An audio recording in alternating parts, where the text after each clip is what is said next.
Thank you for joining me today. It's Brian Gubernick, and welcome to the No Days Off podcast, where we believe that every single day brings a new opportunity to get better. If you're like me, you are probably thinking about finance and wealth creation pretty often. I don't want to say you're obsessive over it, but if you're listening to the No Days Off podcast, if you're a regular here with us, you know that we talk quite a bit around wealth building and improving our finances. And if you are going to be looking at improving your finances, if you're going to be looking at wealth building, I think we've got to have a pretty good understanding of debt, how to use debt, when to use debt, the strategies there. There are lots of different opinions around debt, like good debt, bad debt. Dave Ramsey has an opinion. Robert Kiyosaki has an opinion. I certainly have an opinion.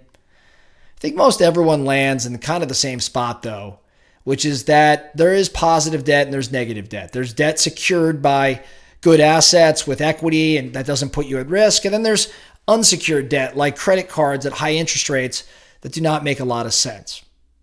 Well, today I'd like to share with you the opinion of Morgan Housel on debt. Morgan Housel, as you may remember, is one of our favorite authors here at the No Days Off podcast.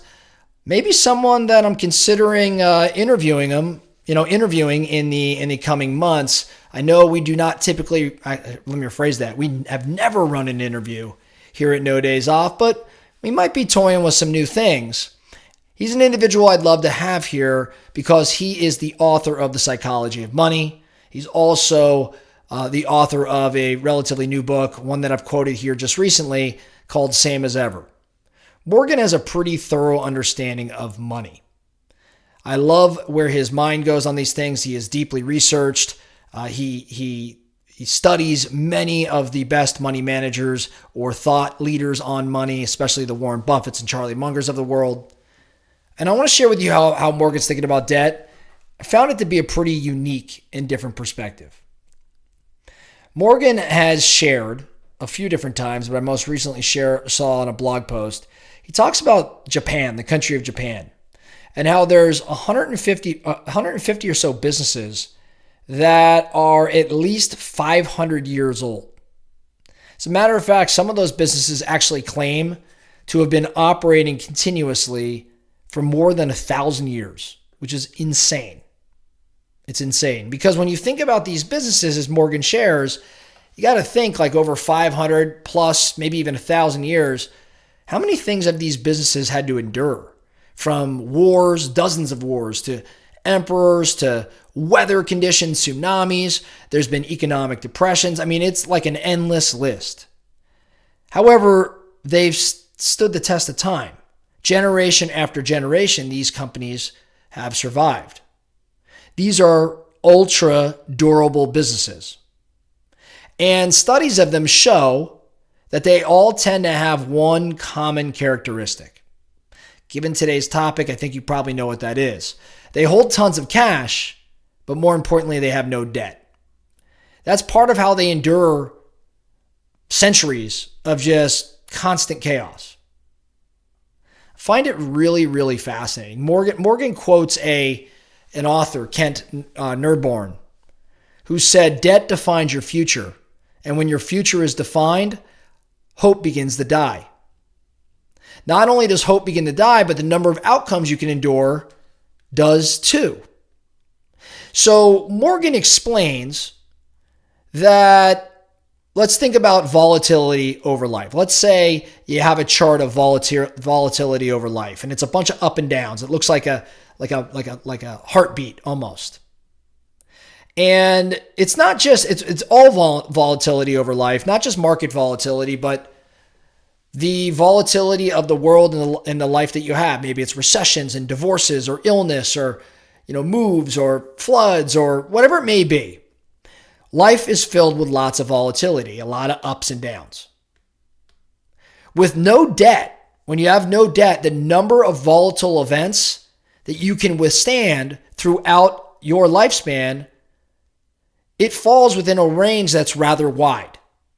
You follow me? So if there's no debt, you could withstand a number of volatile events. The range by which you can sustain, it's rather wide. So again, if you think about an up and down, almost like a heartbeat, the range, the top and the bottom that you can that you could withstand, that range is rather wide. Now, when you introduce debt, the range of what you can endure actually shrinks. So the high point and the low point, they start to come closer together, and what you can endure actually shrinks. Stick with me, because I know I'm trying to describe what would be better displayed as a drawing, but it'll make sense here in a moment. As you have more and more debt, this range actually tightens even further. So here's maybe the way to think about debt. As debt increases, you narrow the range of outcomes that you can endure in life. It's a pretty simple concept. Debt is not normally viewed this way, though. Debt's actually viewed as a tool that helps you kind of not just leverage assets, but pull forward demand, have greater success because of leveraging dollars. And the only downside that's typically seen with debt is the cost of it, which is really the interest rate.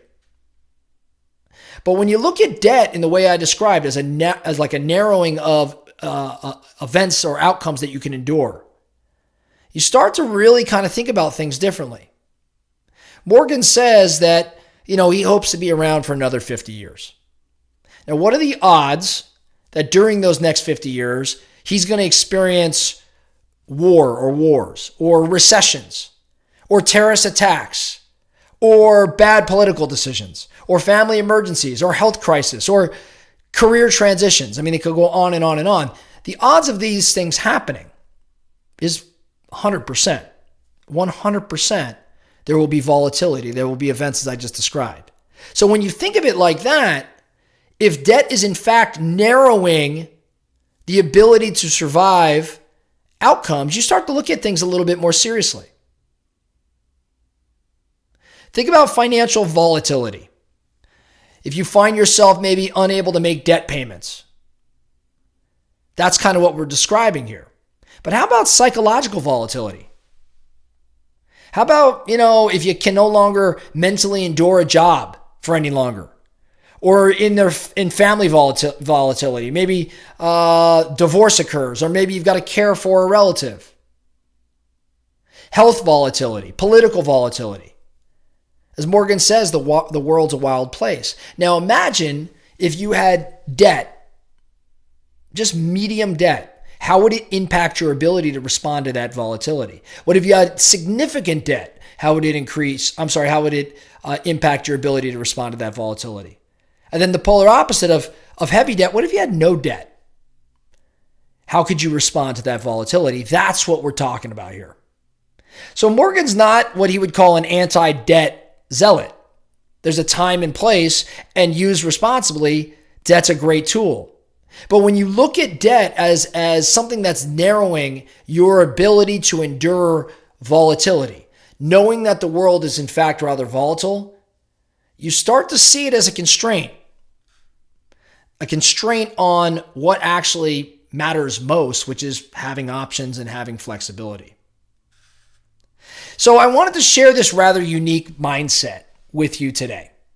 Because again, if you're like me, you are likely leveraging your assets, you're acquiring debt to maybe expedite or accelerate your path to achieving your wealth goals. And I'm not trying to tell you that you should stop doing that, provided that you're doing it in a calculated manner.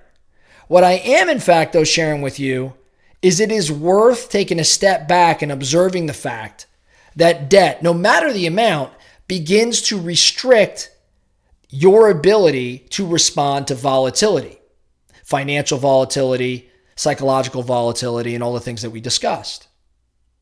So what do you do with this knowledge?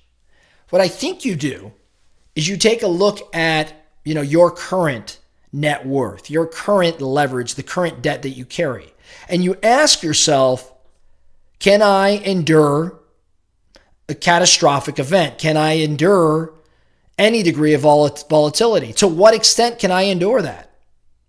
If life, change suddenly. And my ability to, pay this debt was impacted. Like what would happen? What if I had to restrict the hours I'm working because I want to care for a loved one? Or what if I, had some sort of illness or whatever it may be? Now, again, I hope none of these things ever occur. But how would the debt that you have to carry impact your ability to respond to that sort of crisis? I think it's a fascinating thing for all of us to consider. And again, if you're like me, you are constantly thinking about ways to increase wealth. I don't know if we're always constantly thinking about ways to decrease debt, but it is an interesting thing to consider. That's all I have for you today, the No Days Off podcast. Thank you so much for listening. And remember, every single day brings a new opportunity to get better. So let's get after it.